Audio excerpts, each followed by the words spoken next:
একটা মানুষের সাথে আপনি যাই করেন কখনো তার বিশ্বাস ভাঙবেন না। বিশ্বাস ভাঙাটা এত খারাপ একটা জিনিস যে এই মানুষটাকে আপনি আজীবনের জন্য ট্রমাটাইজ করে ফেলবেন। কয়েকদিন আগে আমার এক বিজনেস পার্টনারের সাথে আমার কথা হচ্ছিল এবং তিনি আমাকে একটা জাস্ট উদাহরণ টেনে বললেন যে, বিশ্বাস করো মমিত, আমার ওই মানুষটার প্রতি একটা সফট কর্নার ছিল, বাট দ্য মোমেন্ট আমি এই জিনিসটা বুঝলাম বা আমি রিয়েলাইজ করলাম, তারপরে না এখন আমার কারো কথায় বিশ্বাস হয় না, ইনফ্যাক্ট আমার তোমার কথাও বিশ্বাস হচ্ছে না।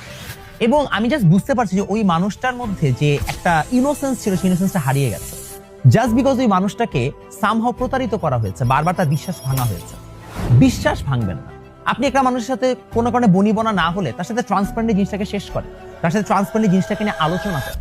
বাট দ্য মোমেন্ট আপনি কারো বিশ্বাস ভাঙবেন, আপনি এটাও বুঝতে পারছেন না যে এমন না যে আপনি শুধুমাত্র তার সাথে ওই পার্টিকুলার মোমেন্টে আপনার সম্পর্কটা নষ্ট করছেন, আপনি ওই মানুষটার ফিউচারে অন্য কারোর সাথে সম্পর্ক গড়া, কোনো একটা ব্যবসা করা, অন্য কোনো মানুষের প্রতি একটা সিম্পল আস্থা রাখার যে